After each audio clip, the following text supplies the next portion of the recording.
Hi guys, आपण आज करणार आहोत वडापाव. त्यासाठी घेतले बेसन, सोडा आणि ओवा. त्याच्यामध्ये लागेल तेवढं पाणी टाका आणि मिक्स करून घ्या. स्वादानुसार मीठ आणि याला 10 मिनिट तरी भिजू द्या.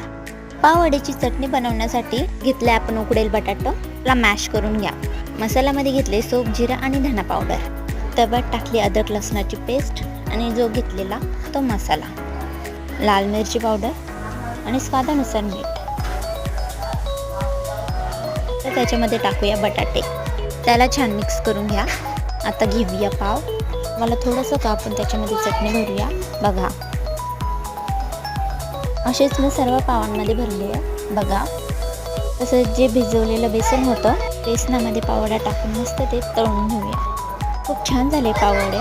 मी ट्राय केले, तुम्ही पण नक्की ट्राय करा आणि कमेंटमध्ये नक्की सांगा कसे झाले. भेटूया नेक्स्ट व्हिडिओमध्ये.